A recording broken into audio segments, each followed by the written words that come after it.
What? Everybody do me a favor, go, what? I love that, man. I love that. It's like a guttural thing. You know what I'm saying? Got to check in with the gut. Got to feel it from the gut. Hey, yo, peace and blessings to everyone. First and foremost, I would like to acknowledge the land that we stand on. This is stolen land. But even in the midst of that, we are still called upon to do great things, to do great things, to empower and hopefully to inspire in the midst of all of this. My name is Avery Jacob. I am the proud MC and #1 Chief Rocker for the band Beast of No Nation. You know what I'm saying? I would like all of my fellow panelists to please introduce yourselves and tell us what project y'all playing. Hey everyone, my name is Joshua and I'm with Los Mocochetes. What's up, everybody? My name is Jozer and I'm also with Los Mocochetes. I'm Mike Trujillo and I'm with the Trujillo Company. I'm Kalyn, I'm with Los Mocochetes. And Wheelchair Sports Camp.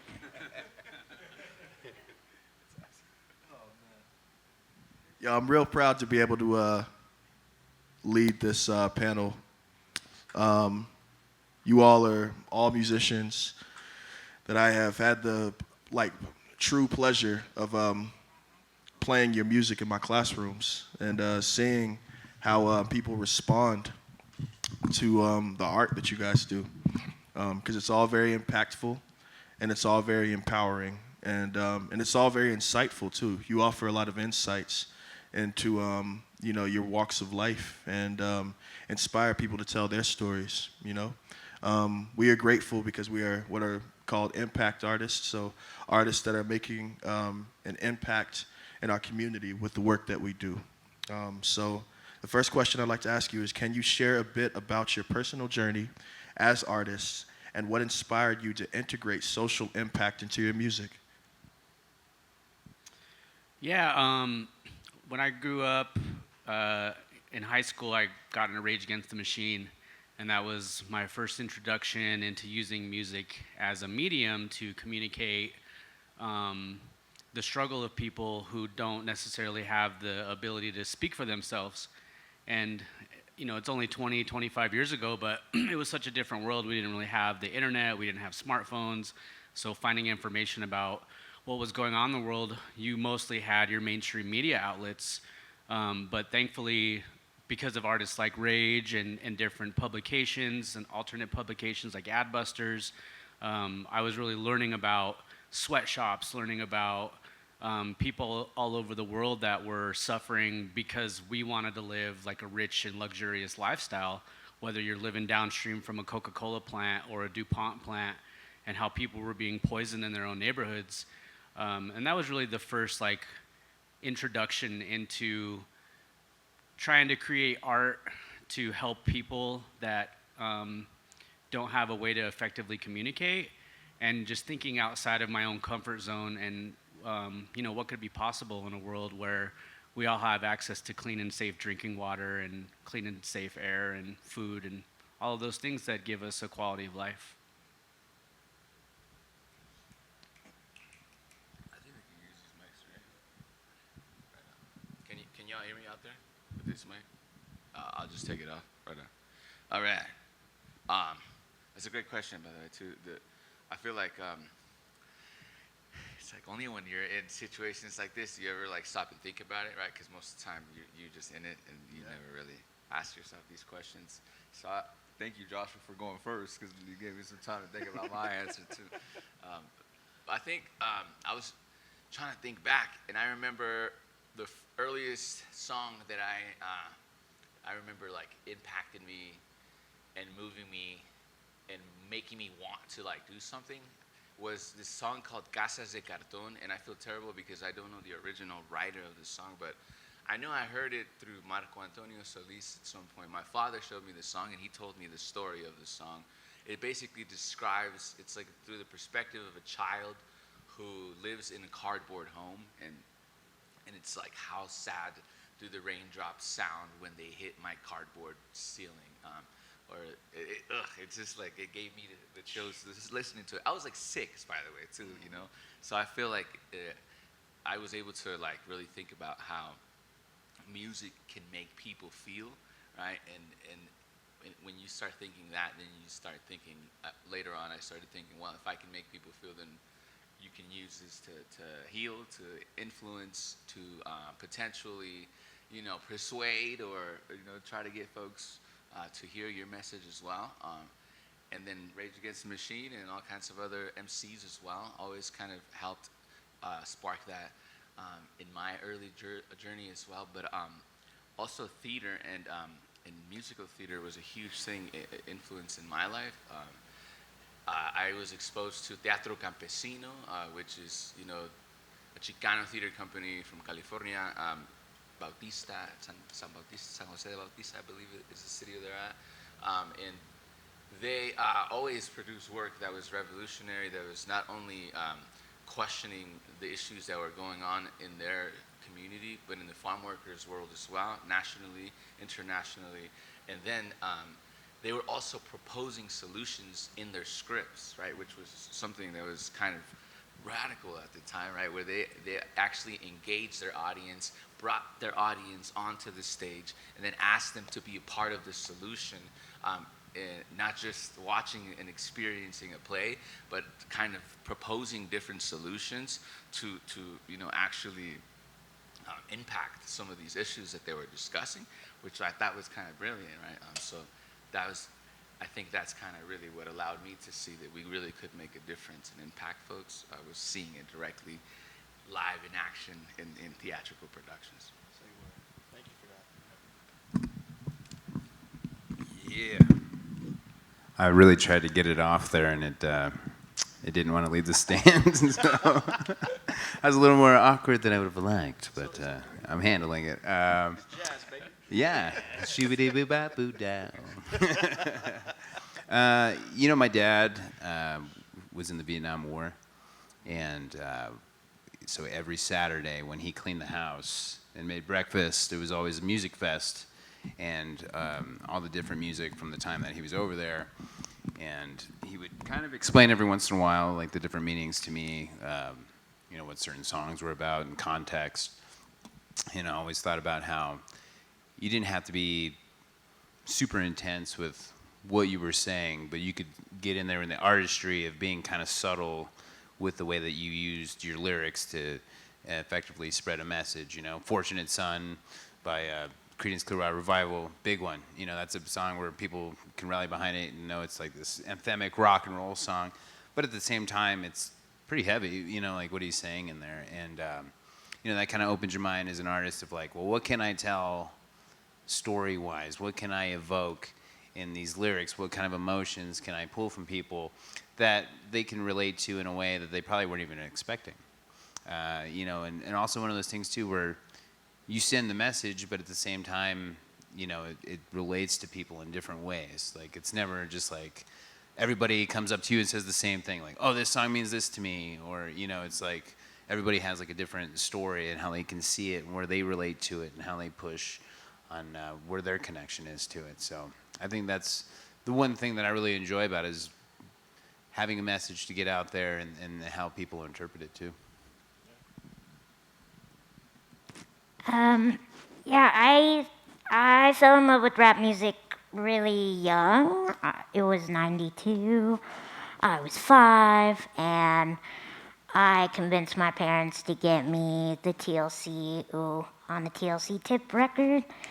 And then a year after, Salt and Pepper, Very Necessary. And so those were two like safe sex public service announcements. They were very edgy, also very like flipping the script on the sexualization of women, and they were dressing in baggy boy clothes, and so, but I was like really too young to understand what I was rapping about, and so once I started to like write raps for myself, I was 6th grade, and I've never been able to like push my disability aside or like hide it. I'm a rapper voice. So like the low-hanging fruit is always like making punchlines about myself. Like, you know, if you're gonna win a battle, you gotta like get the like the things that they're gonna make fun of me out of the way, so that then I can be like, oh, I know, I'm tiny, but I'm better than you. So, so that was like my early, you know, like I knew I had to kind of make my situation even more public than it was. So all my raps were just punchlines about being little and skittle. And then 9/11 was like really the thing I think radicalized me. And I remember being in high school and watching, you know, the Twin Towers fall, and within, it felt like overnight we were in two wars, and I remember just like sobbing and being like, how does nobody care? And like, what? That doesn't make any sense. I don't care how many people died in the Twin Towers. You can't just like bomb a whole country. And so then I started really like digging into like books and unlearning and learning like real American history. And now all of a sudden like my raps had more content. And so yeah, I started being like more everything that I absorbed and that really affected me, like I could turn it into a rap. So yeah, I think those are the two like things that got me kind of rapping about things that are important. I dig it. I dig it. Thank you all for sharing. To piggyback off of what you said, Kalyn, because I'm also a huge rap aficionado, if I will. Hip hop was something. It was like the first genre of music that kind of showed me that you can express exactly how you feel in a way that some people might misinterpret as aggression. Sometimes it is aggressive, you know, but it's, you know, it's necessary. It's because it's all about expression, and language was very important to me too. Growing up in my house, we listened to a lot of like dancehall and a lot of reggae songs, and just something as innocuous as like pass the chip on the left hand side. Like in high school and middle school and stuff, I'm thinking that they're just like talking about smoking, but really what they're talking about is poverty. You know, the Dutchie pan. They're not saying Dutchie pun or Dutchie upon the left hand side. They're saying pass the Dutchie pan on the left hand side, so that everybody can share in what they were eating. So like, to me, it's about community, you know, and just that impact that we continue to make through community, you know. And messaging is really important too. Just that concept of like how we, you know, if everybody in here is old enough to have experienced like what happened on 9/11 and how impactful that was, remembering where you were and remembering what was said after things like that. You know, people were really intentional with their messaging. So, you know, to the panelists, I would like to ask you guys, when it comes to creating messages in your music, like how intentional are you, or is that like a process? Is that even something that you're thinking about? Do you sit down and say, you know, I'm about to write a song to address this, or does that just kind of happen conversationally? Anyone can answer. For me, it's like when the spark hits, which is hard to find a lot of times. And so like if the spark is there, I just have to like jump at the opportunity to start anything. And it's usually when I'm like torn up about something, whether it be torn up about world affairs or torn up about being a hopeless romantic and a broken heart, like whatever it may be, like it's usually comes out of this almost like obsession or just like feeling that is so overwhelming you have to just like put it into something, like put it down on a piece of paper away from you, and try to try to dissipate the madness a little bit. I'm a big channeler of melody and sound. So if I'm sitting around the house and I start getting some kind of right, immediately I'm like, okay, I gotta grab my phone. That's step one, and then all of a sudden there's voice memo, boom, right, and then I save it, and then throughout the rest of the day it's just in my head, and then all of a sudden I'm thinking of lines that could go to that. I walked down the street and I went to the market. You know what I mean? Something as silly as that. But then all of a sudden, I went down the street and I went to the market. It becomes like the time of the time is something of Compton. You know what I mean? Like it changes into something, and then eventually, like just the process of hearing that melody over and over again becomes some kind of messaging. And then even if I put down like a guitar riff or something, I can start hearing the stories that can come from the melodies that I have in my head. Like this could be like this perspective that someone's having in the moment of like this thought or this feeling or this action, and then usually I can craft a story from it, and be real with it that way. But it's always like it always starts with the melody for me, and then the story comes from the melody. Yo, I was just thinking about how similar our creation process is. It's like, dang, I have like hundreds of little voice memos. Sometimes I just forget about them too.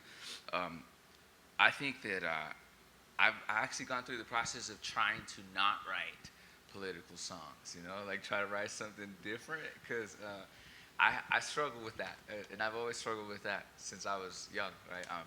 I used to participate a lot more in like spoken word and slam poetry, particularly the slam where it becomes a competition, and many of my coaches always said, man, if you just like leaned a little bit less on the politics, you would have took first place instead of third or something, right? And I always thought, man, if that's the sacrifice, then I don't need to win, right? So at that point, I kind of made a decision that it's like, that's who I am. I critique. I watch, right? I experience, and so oftentimes it's not very difficult to find inspiration, because just look around, right? Just open your eyes. There's some shit going down. Sorry, I don't know if we're allowed to use that language. I don't think so, but it's all good. Sorry, but anyways, that's something that I think, there's constantly things going around, and sometimes our job is just to respond, and to kind of capture it as well.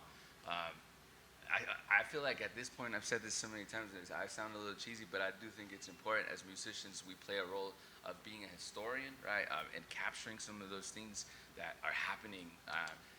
Like if something were to happen, folks are gonna remember who our president was based on a song by a few songs of Los Mocochetes, right, during that time, right, things like that, or things, we have a song about the 43 students of Ayotzinapa, which I think, for the longest time, the Mexican government tried and did a really decent job of hiding that story, and covering it up.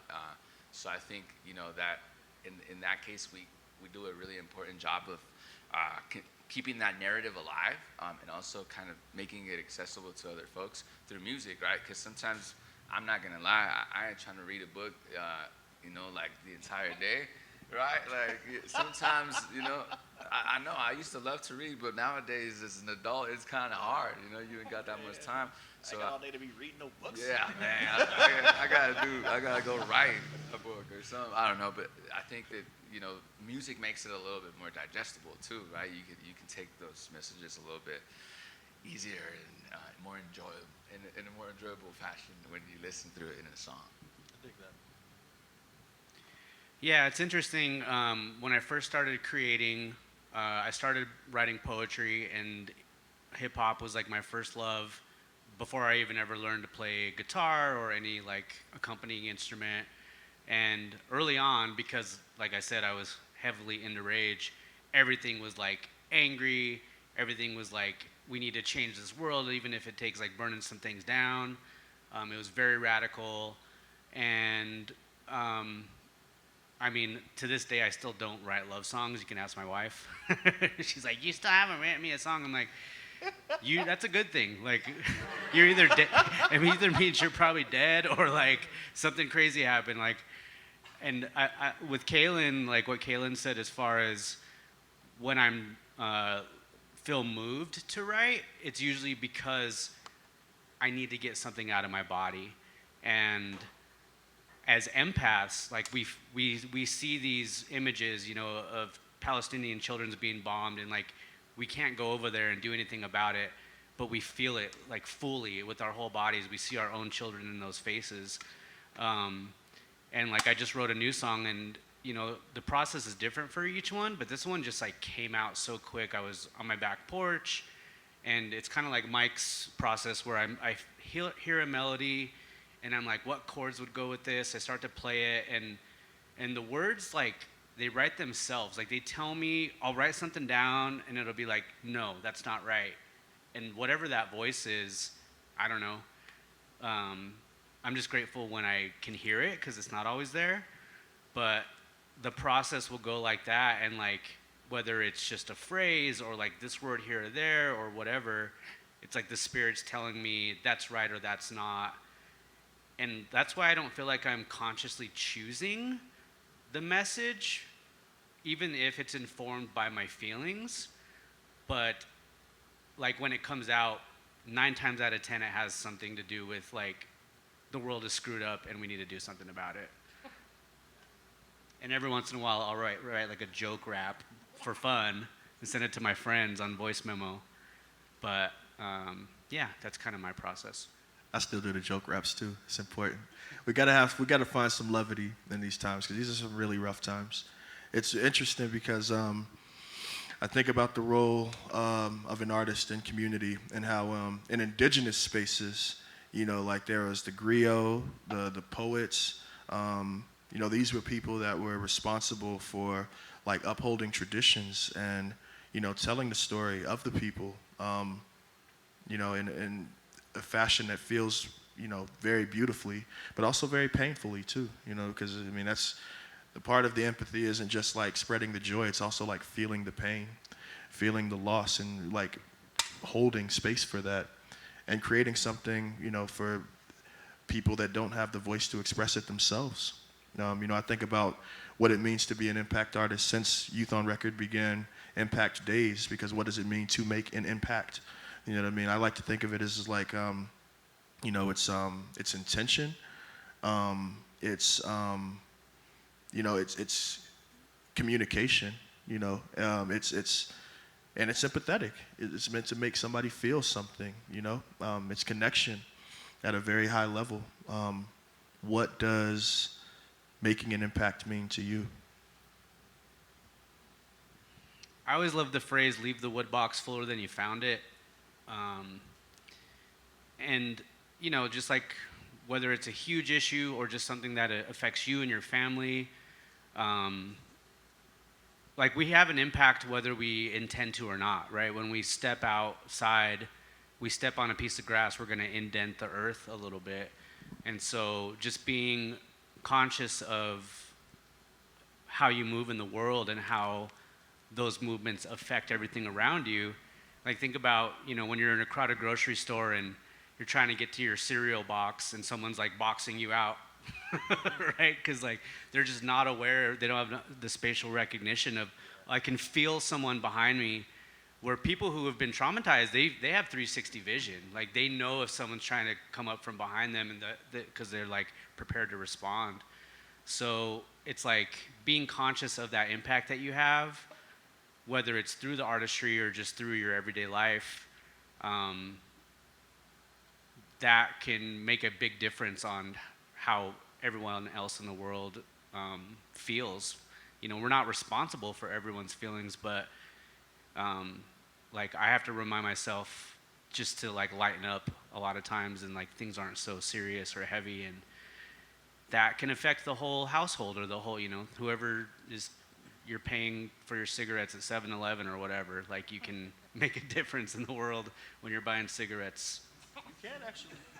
Yeah, I'm just for real. You really can. There was one day I was at 7-Eleven and I ain't had no money in my pocket now, but you know, I had like a little something. But like I was trying to buy hot Cheetos or hot fries, man. I love them. I was having a rough day too. I could tell I was having a rough day because I was buying hot fries. And this person like that was right like before me, I was taking forever with my card. And at first I was like a little nervous about cuz he was like, you know what I'm saying, like chat it up, and sometimes I'll be like, all right, I don't know if cuz like, you know what I'm saying, about to like press an issue or something like that. But he just was like, hey, I got your hot fries. And I was like, what? And he paid for my hot fries right there. And I was like, yo, and here's me like being all meek and kind. Thank you so much. You ain't got to thank me. It's love, cuz. You know what love is? That's what he said. I was like, yeah, I know what love is, man. He said, all right then, and walked away. So you can't make it, even that small innocuous moment, that made my night. I needed that. That was the coolest story ever. Take them Cheetos and go, Cheetos, bro. cuz. It's love. I was like, all right, dog. Yeah. There's also a lot of sodium. Be careful. Yeah, those facts. I think I got into art, into performing, to create some sort of reaction and impact, especially when I saw it happening in the youth. You know, I think all of us probably worked with youth to some sort of capacity. I know that that's a big and important part of my life. And I just remember being a student and how impactful good teachers were to me, right? That was, you know, it could be life-changing, right? Like I remember I had this punk teacher, right? Like that I hated almost, like everything I had inside. Remember his name? I ain't even trying to bring up his name. I sorry, ain't giving yeah. that man no credit or love. He who must not be named. You took the high road. I'm proud of you. Yeah. I don't know where he at, and he probably had some stuff that he was dealing with. And He probably cool. I wasn't no angel either, but the fact is that, you know, that man, I allowed that man to you know, get so much out of me that, you know, constantly I found myself in trouble, even ended up getting arrested because of this man, you know. And then there's other teachers who nurture you, who take care of you, who understand that they're not just here to get a paycheck, right? That sometimes they can kind of, you know, go away from the road that they're supposed to follow because this particular student needs this, right? They're gonna really affect this student, and potentially when you do that, you get that person right back on that track so they could join and learn with the rest of their community, right? I think that that's something that good teachers acknowledge too, and that, let's be honest, that's probably what gets them through that job, because it's not the money that gets us through that, right? It's that feeling. It's seeing that impact directly, right?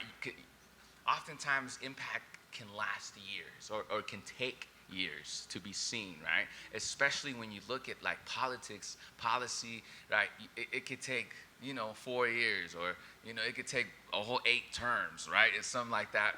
In this case, a child or a student, or even you know, folks the same age as well, once we're open and receptive to learning and to continue to grow.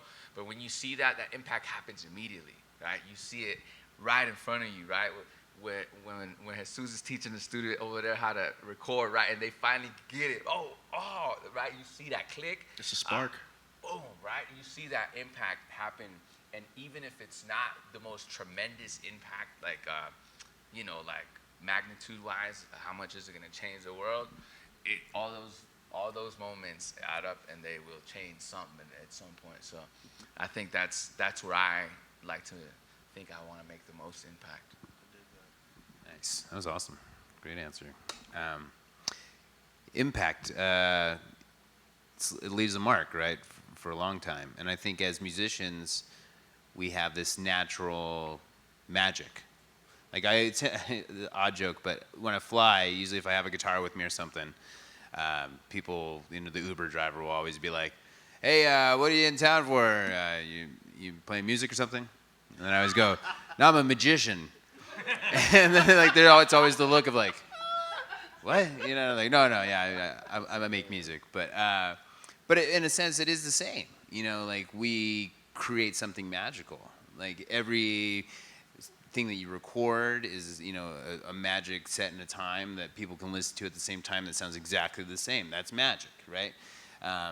The way that we interact with the crowd when we play live, the energy that we give the crowd gives back, right? Like that's magic. Like that's all part of the impact.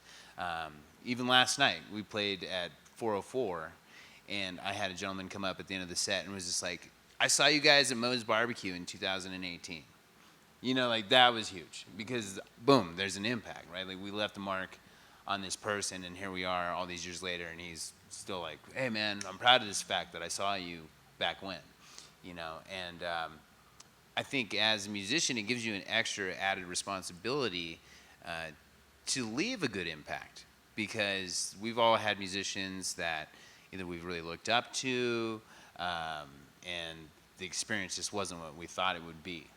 Even though, like, yes, you were the kid that's like, I loved your record since I was 5 years old, and and then they're just like, yeah, whatever, dude, like, I appreciate it. Did you buy a T-shirt tonight?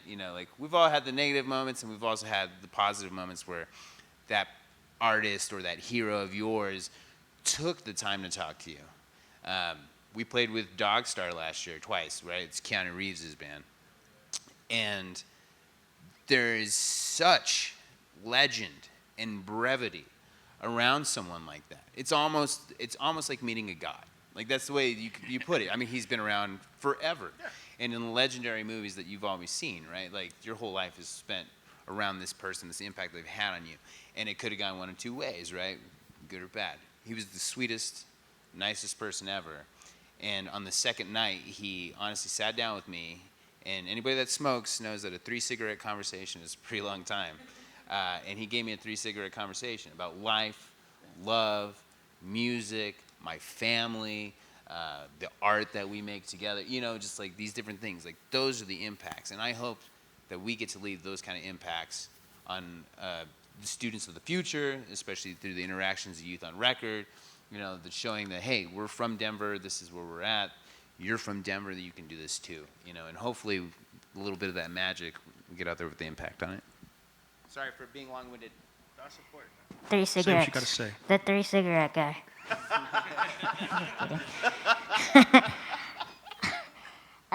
Impact is like loaded for me, and so is inspiration. I kind of lump them together. So like, I was just born into a situation that like my existence is impactful.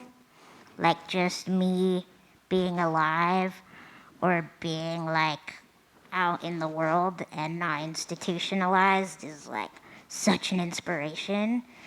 And so like I kind of get eye rolling about it, and I'm like, can I just live and not be inspiring? But I'm inspired all the time. And if I saw somebody like me wearing fly kicks, I'd probably be like, oh, cool, So, yeah, I think I learned pretty early on that like people were always gonna give me this platform. Like I've been awarded for overcoming adversity 1,000,000 times. Which is like kind of like being an impact artist, I'm like, you're so inspiring, and so I've had to like almost forcibly put that somewhere. Like I recognize like I'm not gonna go anywhere without being stared at. What are they staring at me for? Like I dyed my hair blue, or like I can't go anywhere without people wanting to take pictures of me and tell my story. So like, what's my story? Like, what's the story I'm selling? And because I fell in love with rap music so early, it was like, oh, if I had a CD, every time the news comes up to me and want to tell my story, I'm like, well, now I got to pitch, like, and so, yeah, I think also like so many things impact me. The weight of the world, healthcare, you name it,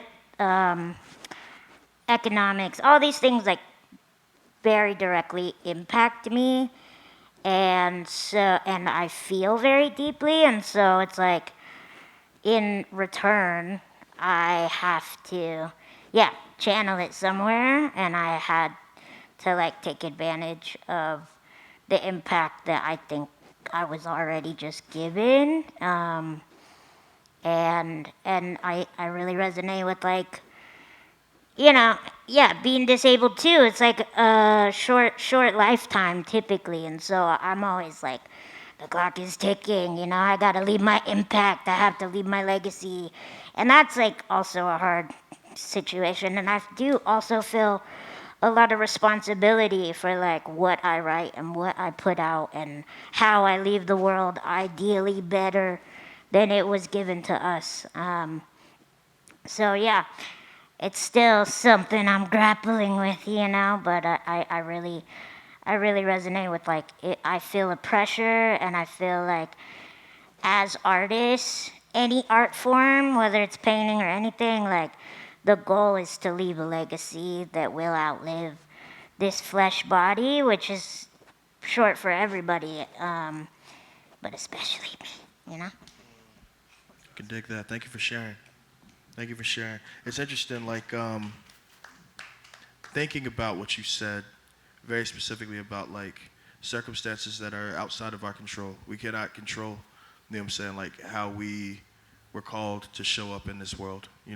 We're in control of how we respond to certain things, but the certain circumstances are just so outside of us. How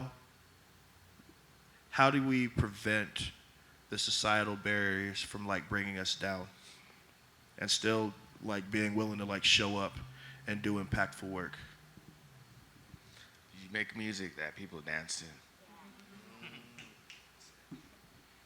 That's real. Yeah, dancing for me is like sometimes the only way I feel really free. Or like certain moments performing where you kind of like can leave your body a little bit. Like that keeps me going for sure. Yeah, I agree. Like as much as we delude ourselves into thinking we can have a huge impact on like the political world and all of that jazz, it's like two wings of the same bird, right? And so creating our own systems, creating our own communities, creating our own structures that, if the government or whoever isn't going to do it for us, that we can do it for ourselves. And that joy piece in like the idea of a revolutionary mindset, it's like if you don't have the joy and you don't have something to look forward to after the quote unquote revolution, it's like, what's the point, right? It's like you look at Cuba and yeah, they did like overthrow a really despotic ruler, but then the way that they ruled the people after that, so many people were excommunicated, killed, and everything else in this quote unquote utopia. So it's like creating those connections for each other. Kalyn and I, we became friends because I had a class project and I was like, hey, I want to know more about your condition. And like I got to know her and like the struggle she goes through. And then we were fortunate to travel the world together and to like be there side by side helping someone. We helped each other. But it's like you create that understanding and that empathy of like, it doesn't really take much for me to like be helpful, and like she helps me in ways of like helping me with my artistry and helping me think about my like the business side of things and all of those other things that you don't consider.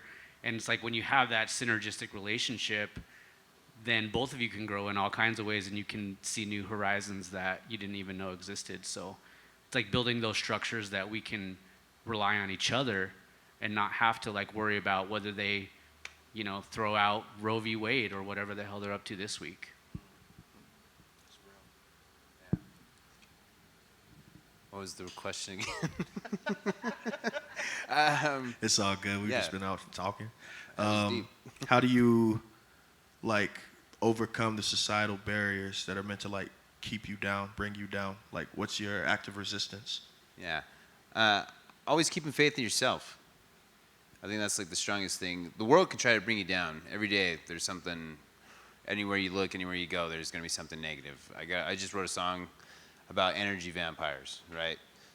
Sometimes it feels like you're flying, not a cloud in the sky, but they gotta try to drag you under because they gotta see eye to eye, right? Because if you really think about it, if you're above all the nasty and all the gross that's underneath, people want to get to where